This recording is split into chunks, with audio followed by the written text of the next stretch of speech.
ইল্লাল্লাহু মুহাম্মাদুর রাসূলুল্লাহ সাল্লাল্লাহু আলাইহি ওয়াসাল্লাম। ভাইরা আমার, বন্ধুরা আমার, আল্লাহর নবী তখন বর্ণনা করলেন, মাসআলাতুন ওয়াহিদাতুন ইয়াতাআল্লামুহাল মুমিনু খায়রুল লাহু মিন ইবাদাতিস সানা। আল্লাহর রাসূল বলেন, যখন কোন মুমিন বান্দা একটা জরুরি ইলম শিক্ষা করে, শ্রবণ করে, ওই একটা ইলম শিক্ষা করার কারণে, ইলম শ্রবণ করার কারণে তার আমলনামায় দীর্ঘ 1 বছর সারা রাত দাঁড়িয়ে দাঁড়িয়ে তাহাজ্জুদ নামাজ পড়লে যে সওয়াব হয়, সারা রাত জাগরণ থেকে জিকির আজকার করলে যে সওয়াব হয়, সারা দিন বার নফল রোজা রাখলে যে সওয়াব হয়, এইভাবে 1 বছর পর্যন্ত বিরামহীন ভাবে এইভাবে নফল ইবাদত বন্দি করলে যে সওয়াব হয়। আল্লাহর নবী বলেন, একটা জরুরি ইলম শিক্ষা করার কারণে, একটা জরুরি মাসলা শ্রবণ করার কারণে তার আমলনামায় সেই সব লিপিবদ্ধ হয়ে যায়।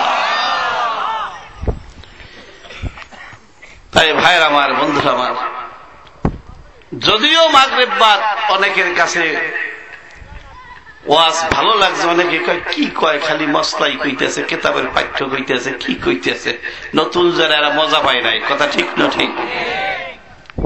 কারণ তাদের অভ্যাস কিসসা কাহিনী শোনা।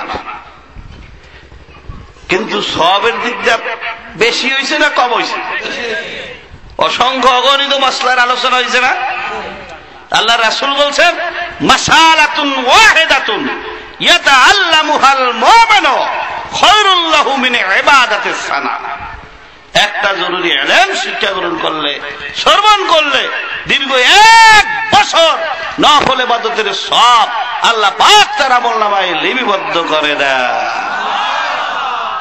হাদিস শরীফ আছে, এই কোরআনের মজলিসে, নায়েবে রাসূলের মজলিসে বসে কিছু সময় যদি কেউ ফিকির করে, তাফাক্কুর করে, চিন্তা গবেষণা করে, তাফাক্কুরু সাতান খায়রুন মিন ইবাদাতি 60 সানাতান।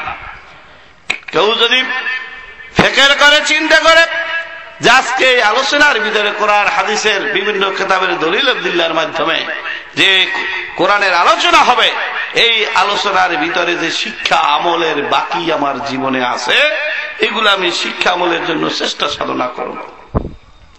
এই ফিকির করে, চিন্তা করে, গবেষণা করে, আলোচনা নিয়ে কিছু সময় যদি করে, আল্লাহ রাসূল বলেন দীর্ঘ 60 বছর। কত বছর? বিরামহীন ভাবে নফল ইবাদত করলে যে সওয়াব হয়, কিছু সময় ইলমের মজলিসে, এই কোরআনের মজলিসে ফিকির করার কারণে, তাফাক্কুর করার কারণে তার আমলনামায় সেই সওয়াব আল্লাহ পাক লিপিবদ্ধ করে দেন। বলেন সুবহানাল্লাহ। তাই ভাইরা আমার, বন্ধুরা আমার, আমরা সকলে পরজগতের যাত্রী, ঠিক না? আর সেই পরজগতের ভালো মন্দ, জান্নাত এবং জাহান্নাম উভয় নির্ভর করবে এই দুনিয়ার জীবনের তার আমল আখলাকের উপরে, ঠিক না? আর দুনিয়া মাজরাতুল আখিরা, এই দুনিয়াটা হয়েছে আখিরাতের কামাইয়ের জায়গা। আখিরাতের সম্বল এই দুনিয়াতে করে কবরবাসী হতে হবে। কবি বলছেন, আসছে একা যাইবা একা, সঙ্গে কেহ যাবে না। তুমি যেভাবে পৃথিবীর বুকে একা একা আসছো, ওই অন্ধকার ঘুটঘুটে অন্ধকার কবরে তোমার একা একা যেতে হবে। ওই কবরে তোমার সঙ্গে সাথে কেউই থাকবে না। আল্লাহু আকবার। অনেক ভাই আছেন না যে সারা রাত্র বাতি জ্বালাই ঘুমান লাগে, না ঘুমাইতে পারেন না, ভয় পান না, এসব আছেন না অনেকে। কি কর, একা থাকতে পারে না। কিন্তু ওই কবরে কোনো বাতির ব্যবস্থা আছে? কবরে সঙ্গে সাথী কেউ যাবে? যত বড় বন্ধু থাকুক না কেন, দেখা যায় মৃত্যুর পরে কখন তাকে গড়ে রাখবে যেন ব্যতিব্যস্ত হয়ে যায়, ঠিক না? ঠিক।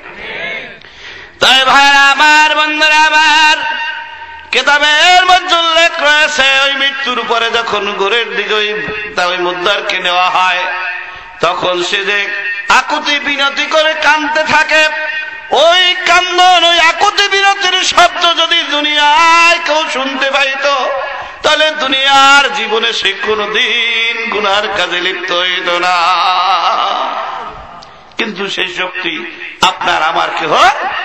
নাই, যার জন্য আমরা শুনি না। তাই ভাইরা আমার, বন্ধুরা আমার, আমরা প্রত্যেকে সেই পরজগতের যাত্রী, পরজগতের সম্বল দুনিয়ায় গ্রহণ করতে হবে। আর আল্লাহ রাব্বুল আলামিন এই উম্মতে মুহাম্মাদের জন্য তাদের জীবনের আইন গ্রন্থ হিসাবে, তাদের জীবন কোন আইনের ধারা পরিচালিত করবে হিসাবে কোরআনকে নাজিল করে বিশ্বনবী মুহাম্মদুর রাসূলকে প্রেরণ করে শিক্ষক হিসাবে প্রেরণ করেছে। আমরা সেই বিশ্বনবী মুহাম্মদুর রাসূলুল্লাহ সাল্লাল্লাহু আলাইহি সাল্লামের উম্মত, ঠিক না? ঠিক। তার উপর নাজিলকৃত কিতাবের নাম কি? কোরআন মজিদ, ফুরকানে হামিদ। কিতাবের মধ্যে উল্লেখ রয়েছে আল্লাহ রাব্বুল আলামিন 104 খানা যে আসমানি কিতাব পাঠিয়েছেন, তার ভিতরে 103 খানা আসমানি কিতাবে যে আলোচনা বর্ণনা আছে, তার বর্ণনা এই কোরআনের মধ্যে আছে। এবং 103 খানা আসমানি কিতাবে যে বর্ণনা নাই, তাও এই কোরআনের মধ্যে আছে। এজন্য এই কোরআন হল সর্বশ্রেষ্ঠ আসমানি কিতাব। এই রাসূল তো সর্বশ্রেষ্ঠ। এই কোরআনের যে রাসূল এসেছেন, সে সমস্ত নবী পয়গম্বরদের সর্দার হবেন কিনা ময়দান হাসর? সমস্ত নবী পয়গম্বরদের সর্দার হবেন। এজন্য ভাইরা আমার, বন্ধুরা আমার, আমি ছোট্ট একটা সূরার উপরে সংক্ষিপ্ত কিছু আলোকপাত করতে চাই। এমন একখানা সূরা যে সূরাটা সাহাবায়ে কেরাম একে অপরের সাথে সাক্ষাৎ হলে দিনের আলোচনা করার যদি পুরাপুরি সময় না থাকতো, অন্তত এই সূরাটা তেলাওয়াত করে শুনাইয়া তার থেকে বিদায় গ্রহণ করতেন।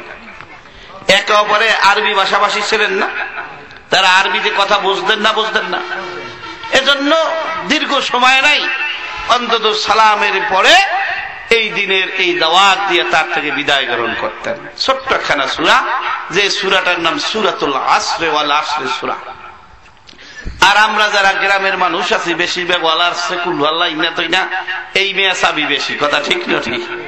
কি কর, এটা ছোট সূরা, মনে রাখতো সহজ, যার জন্য বেশি বেশি মুখস্থ আমাদের আছে না? না। এই সূরাটা কেন সাহাবায়ে কেরাম একে অপরকে দীর্ঘ সময় না পেলে শুনাইতেন, তার একটা কারণ আছে না?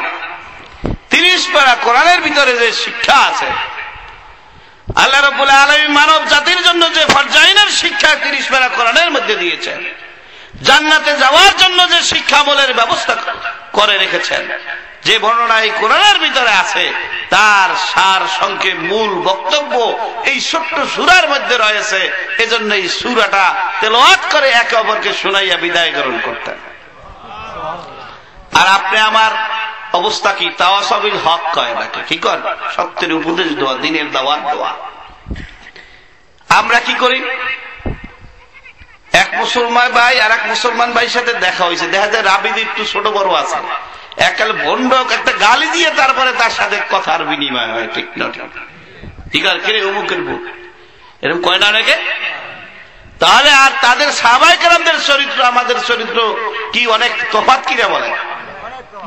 তারপরে দেখা গেল অনেক আইতন্য মাইতন্য, এবারই ওবারই ক্যার মাইয়া আর বলা বহু কথা, যার বলার কোনো প্রয়োজন নাই, এগুলা বলতে থাকে, কিন্তু দিনের কোনো আলোচনা সহজ আমরা বলি না। ঠিক না? ঠিক।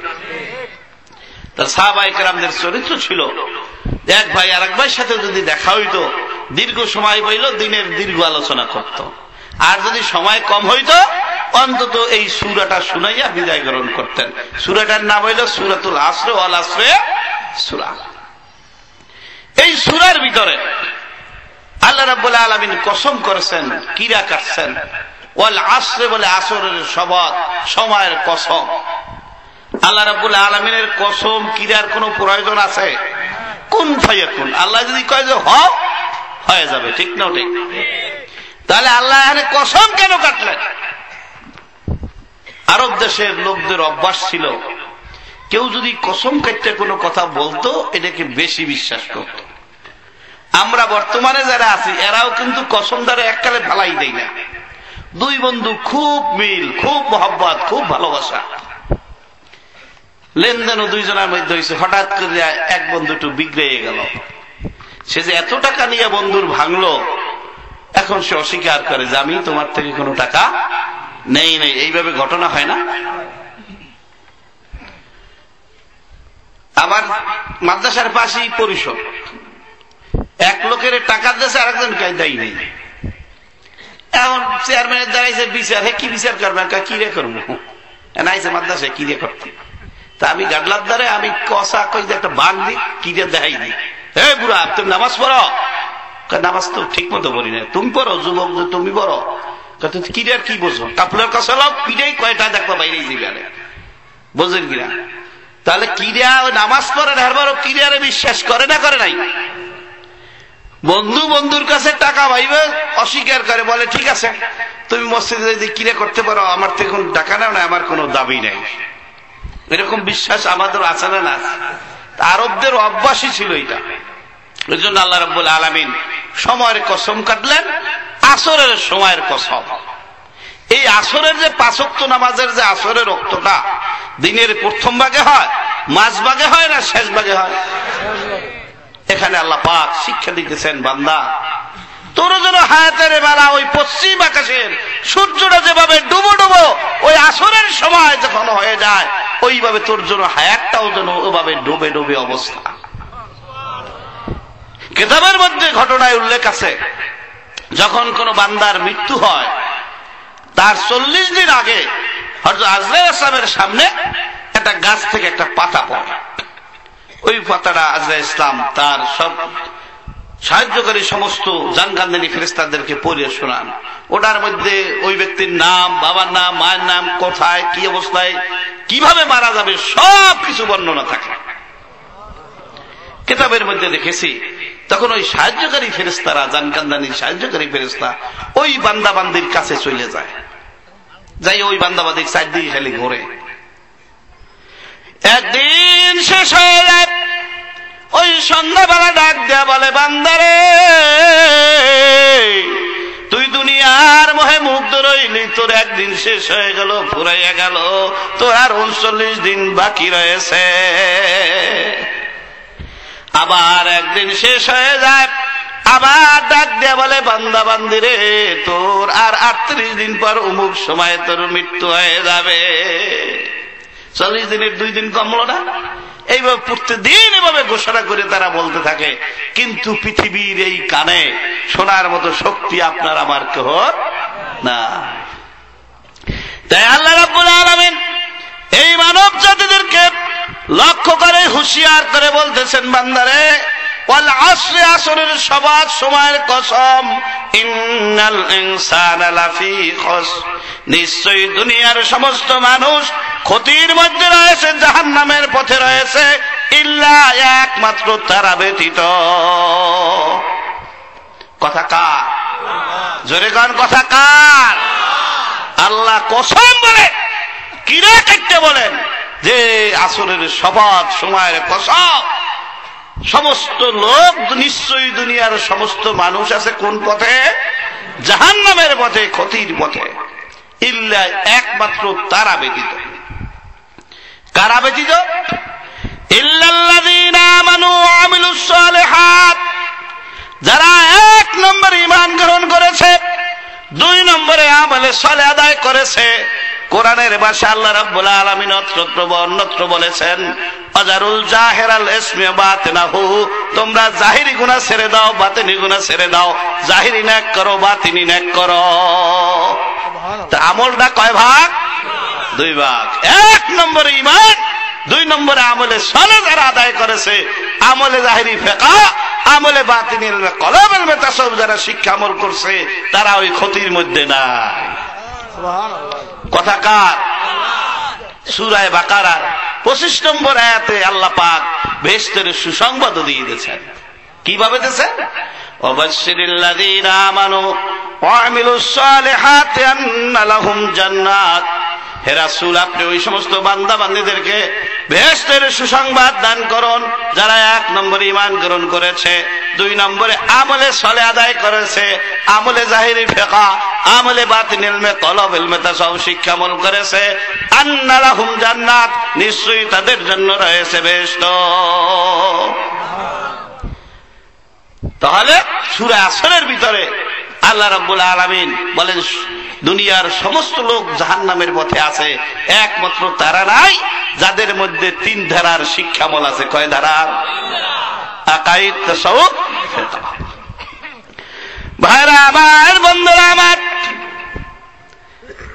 এই দিন গ্রহণের জন্য সাহাবায়ে কেরাম আজমাইন আল্লাহর নবীর হাতে বায়াত গ্রহণ করেছেন না করেন নাই? জোরে বলেন। হযরতে আম্মার, হযরতে ইয়াসির, হযরতে সুমাইয়া, এক সংসারের 3 জন ব্যক্তি ছিল। কয়জন? বাবা, মা আর ছেলে। বাবার নাম ইয়াসির, মায়ের নাম সুমাইয়া, ছেলের নাম কি? আম্মার। এক সংসারে কয়জন মানুষ? 3 জন মানুষ। একদিন হযরতে ইয়াসির মনে মনে চিন্তা করলেন যে আমরা 360টা মূর্তিকে খোদা মনে করি, তা কোনদিন খোদা হইতে পারে না। আব্দুল্লাহর পুত্র মুহাম্মদ যে দিনের দাওয়াত দেয়, লা ইলাহা ইল্লাল্লাহু মুহাম্মাদুর রাসূলুল্লাহ সাল্লাল্লাহু আলাইহি সাল্লাম, এক আল্লাহ ছাড়া কোনো মাবুদ নাই, আর বিশ্ব নবী মুহাম্মদুর রাসূল আল্লাহর পক্ষের পরিত পুরুষ, তার কাছে ভালো লাগে, মহব্বত লাগে যে এইটা কবুল করা আমাদের দরকার। তিনি একদিন ভালো খাবারের ব্যবস্থা করলেন, ভালো পোশাক দিয়ে আনলেন। এই সন্তান নিয়ে এই 3 জনে সুন্দর করে গোল করে বসে একে অপরে খাওয়াই দিতেছেন, খাইতেছেন। এই সময় হঠাৎ করে হযরত ইয়াসির এই দিনের গ্রহণের প্রস্তাব পেশ করবেন, এই জন্য মূলত তার এই অনুষ্ঠানটা। তিনি তার স্ত্রী হযরত সুমাইয়াকে বললেন যে সুমাইয়া, এই পৃথিবীতে আমি তোমাকে কত মহব্বত করি, ভালোবাসি, হয়তো অন্য স্বামীদের চাইতে তোমাকে আমি যতটুকু ভালোবাসি অন্য হয়তো স্ত্রীর স্বামী ততটুকু ভালোবাসে না। তুমি অবশ্যই এটা অনুধাবন করো, বোঝো। কিন্তু আজকে তোমার কাছে আমি একটা আবেদন পেশ করতে চাই, কথা বলতে চাই, যে আমরা 360টা মূর্তিকে খোদা মনে করে, তা কোনদিন খোদা হইতে পারে না। আমি মুহাম্মদের দলে চলে যেতে চাই, সেই ইসলাম কবুল করতে চাই, তোমার মত কি? হযরত সুমাইয়া বললেন, প্রাণের স্বামী গো, আমি মনে মনে অনেক আগে ইসলাম কবুল করে ফেলেছি। যেই দিন আমার কাছে এই দিনের দাওয়াত এসেছে, আমি দেখেছি, আমার ভালো লেগেছে, আমি মনে মনে ইসলাম কবুল করেছি। তোমার মহব্বতে, তোমার ভালোবাসায় হয়তো আমি বললে তুমি কষ্ট পাবে, তোমার ভয়ে আমি কোনদিন তোমার কাছে প্রকাশ করি না। তাহলে আজকে যে উদ্দেশ্যে তার যে এই বৈঠক, এই আয়োজন, সে সফল না? এখন আর একটা লোক হয়ে গেলেই তো হয়ে যায় নাকি? এখন যুবক ছেলে, তার নাম হইল হযরত আম্মার। এইবার আম্মার শুধু মিসকি মিসকি হাসে। এইবার বাবা বলে, দেখো, আমার একমাত্র কলিজার টুকরা, একমাত্র সন্তান তুমি, আমার স্তবর স্তবর সম্পত্তির মালিক হবে তুমি। তোমার মা এবং আমি এই দিন গ্রহণের ব্যাপারে একমত হয়েছি, তোমার মত কি? হযরত আম্মার এইবার মতের কথা জিজ্ঞেস করায় কাঁদতে শুরু করলেন। কাঁদতে কাঁদতে বুক ফেটে যাচ্ছে। বললেন, আব্বা, তোমার ভয়ে, মায়ের ভয়ে আমি তোমাদের কাছে প্রকাশ করি না। আমি অনেক আগে গোপনে আল্লাহর রাসূলের হাত ধরে মুসলমান হয়ে গেছি। ও আব্বা, এইবার জামা খুলে পিছন দিয়ে দেখাইতেছে সুন্দর মানুষ, টকটকে সুন্দর, পিঠে কিভাবে কালো কালো দাগ পরে রয়েছে। এইবার জামা খুলে বাবাকে বলে, আব্বা, রাত্রে যখন তুমি এবং মা ঘুমিয়ে যেতে, আমি দরজাকে ফাঁক করে আল্লাহর নবীর দরবারে সারা রাত থাকতাম। সকালবেলা আবার তোমরা না দেখো রুমের মধ্যে ঢুকে পড়তাম। তোমরা ভাবতে আমি যুবক মানুষ, হয়তো খারাপ কাজে লিপ্ত হয়ে গেছি।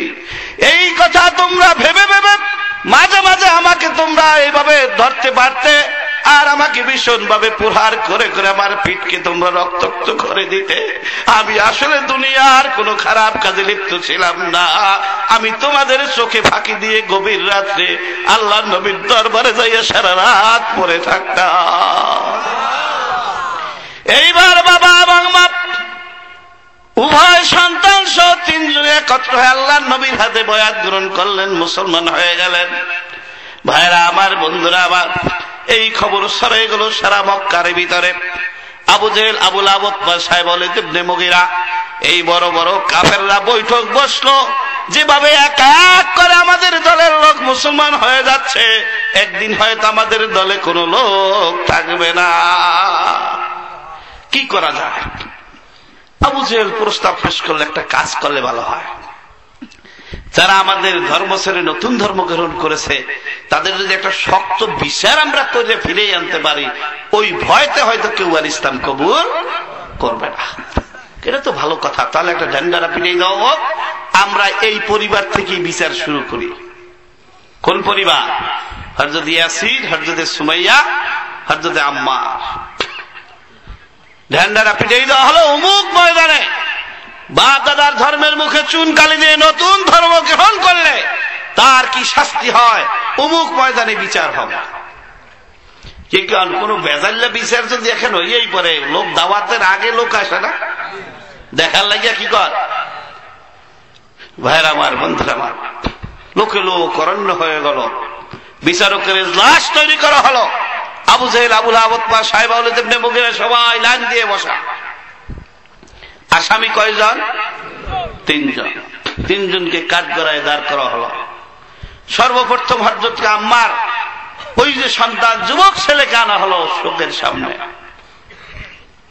আবু জেহেল বলতেছে, আম্মার, তুমি একজন যুবক, হয়তো বাবার কথায় অথবা মায়ের কথায় পড়ে আমাদের বাপ দাদার ধর্মের মুখে চুনকালি দিয়ে নতুন ধর্ম গ্রহণ করেছ। আজকে এই জনসমুদ্রকে সাক্ষী রেখে তোমাকে আমি বলতে চাই, এই মুহূর্তে যদি ওই ধর্ম ছেড়ে আমাদের মাঝে ফিরে আসো, তোমার বাবা মা থেকে যে স্তবর সম্পত্তির মালিক হতে তার 10 গুণ সম্পত্তির মালিক তোমাকে করে দেওয়া হবে, এই ওয়াদা আমি করছি। তুমি যুবক, সুন্দর চেহারা, আমাদের এই বিচারকদের যার কন্যা তোমার পছন্দ হবে তাকে তোমার সাথে বিবাহ দেওয়া হবে। 3 নম্বরে আর একটা জিনিস তোমাকে দেওয়া হবে, তোমার এলাকার গভর্নরই তোমার হাতে দেওয়া হবে। এইবার বলো, তুমি আমাদের সাথে থাকবে না তুমি নয়া ধর্ম গ্রহণ করেছো সেই দলে থাকবে? হযরত আম্মার বললেন, আবু জেহেল, আমি বাবার কথায় বা মার কথা মতো আমি ইসলাম কবুল করি নাই। আমি যুবক, আমার বিবেক, আমার বুদ্ধি, আমি বুঝে শুনে আমি ইসলাম কবুল করেছি। তোমরা এখনো এর চাইতে আকাশের চাঁদ যদি আমার হাতে দিতে পারো, তবু আমি ইসলাম থেকে ফিরে যাব না। ভাইরা আমার, বন্ধুরা আমার, এইবার আবু জেহেল 100 জল্লাদকে ডাক দিল। 100 জল্লাদ 100টা তলোয়ার নিয়ে চলে আসো। 100 জল্লাদ 100টা তলোয়ার নিয়ে হযরত আম্মারের সামনে চলে আসলো। আবু জেহেল বলল, তাকে এক আঘাতে হত্যা না করে তাকে টুকরা টুকরা করে আগে শরীর থেকে হাড্ডি এবং মাংস আলাদা করতে থাকো। ভাইরা আমার, বন্ধুরা আমার, এক এক করে এভাবে তলোয়ার দিয়ে আঘাত করতেছে, আর তার শরীরের গোশগুলো খসে খসে জমিনে পড়তেছে। ওদিকে আম্মার এর বাবা এবং মা ইয়াসির এবং সুমাইয়া শুধু কাঁদতেছে আর কাঁদতেছে, চোখ দিয়ে পানি ঝরঝর করে বসছে। আবার ডাক দিয়ে বলে, ও আম্মার, এখনো তুমি জীবিত আছো, দেখো এখনো যদি তুমি আমাদের মাঝে ফিরে আসো, তোমার সাথে যা ওয়াদা করছি তা তো দেবই, এবং সয় সম্পত্তি আরো ডাবল বাড়িয়ে দেওয়া হবে। এইবার আম্মার আবু জেহেলকে লক্ষ্য করে বলে, আবু জেহেল, তুমি যত অত্যাচার করো অতই আমি স্বাদ পাইতেছি। আমার চোখের সামনে 10টা দুনিয়ার চাইতে বড় রাজত্ব আমার চোখের সামনে ভাসতেছে। তুমি আমাকে যত ইচ্ছা তত আঘাত করতে পারো, অত কষ্ট দিতে পারো, কিন্তু আমি ধর্ম ছাড়ব না। এইবার টুকরা টুকরা করে চোখের সামনে, বাবা মায়ের চোখের সামনে ছিটেই বিটেই রাখা হলো ময়দানে। এইবার তার বাবা ইয়াসিরকে আনা হলো কাঠগড়ায়। এইবার ইয়াসিরকে জিজ্ঞেস করে, ইয়াসির, আমি দেখেছি সন্তানের মায়ায় তুমি কাঁদতে কাঁদতে তোমার বুক ভেজে মাটি পর্যন্ত ভিজে গেছে, ওই মাটির দৌড়ে এমন ভাবে প্লাবিত হয়েছে মনে হয়েছে যেন ওই পানিতে পাখিরাও গোসল করতে পারত। এইবার তুমি কি করবে দেখো, তুমি কি আমাদের দলে ফিরে আসবে না তোমার সন্তানের চাইতে কঠিন শাস্তি ভোগ করবে?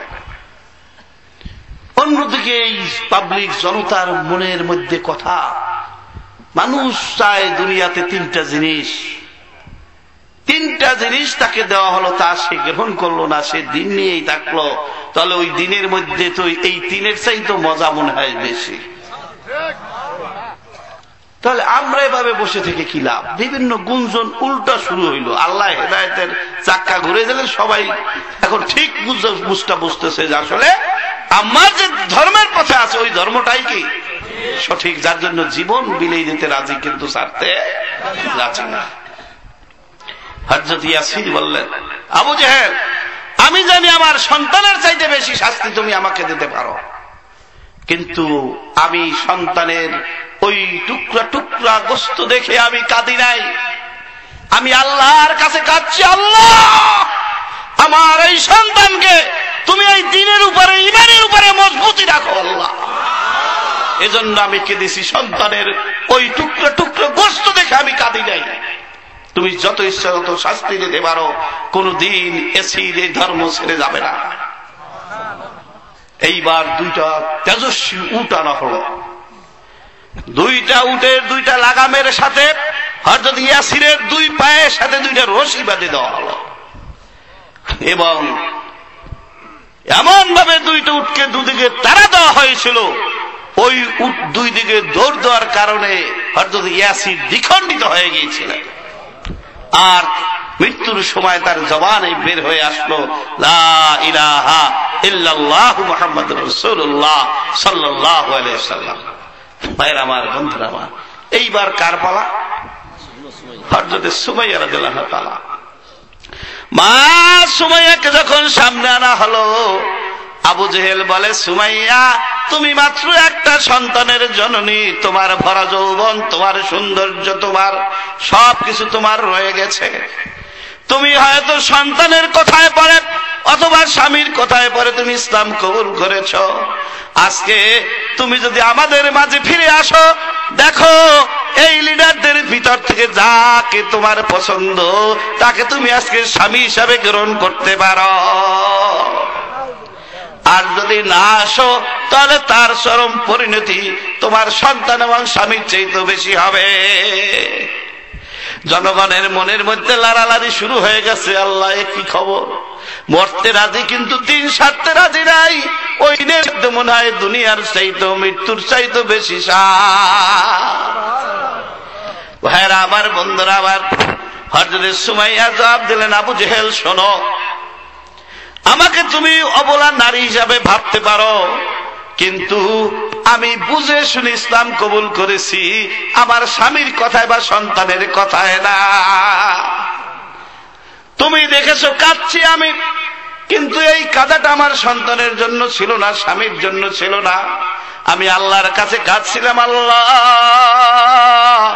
এই ধর্মের উপরে, ঈমানের উপরে আমার স্বামী এবং সন্তানকে তুমি মজবুতি রাখো, তুমি তাদেরকে ঈমানের সাথে মৃত্যু দিও আল্লাহ।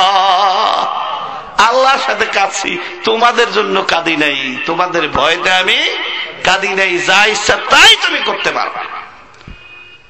এখন বিচার যে জন্য বসাইছে উল্টো হয়ে গেছে না মানুষের বুঝটা। এইবার আবু জেহেল দেখে যে সবই গেলে গোল্লায়, নিজের ব্যাগ থেকে তীর বের করে নিজেই মারছে। এইবার আর জল্লা তো লাগে নাই, কি করছে আবু জেহেল নিজেই তীর বের করে হযরত সুমাইয়ার গায়ে কি করলো, তীর নিক্ষেপ করলো। এই পৃথিবীর ইতিহাসে নারীদের ভিতরে সর্বপ্রথম শাহাদাত বরণকারী হয়েছিলেন হযরত সুমাইয়া রাদিয়াল্লাহু আনহা।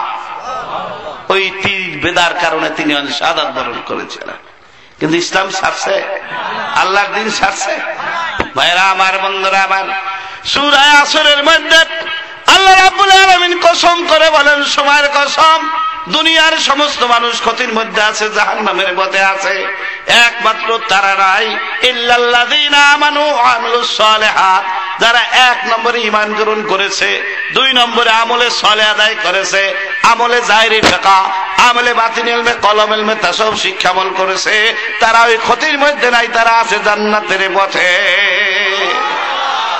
কথা কার? জোরে কোন কথা কার?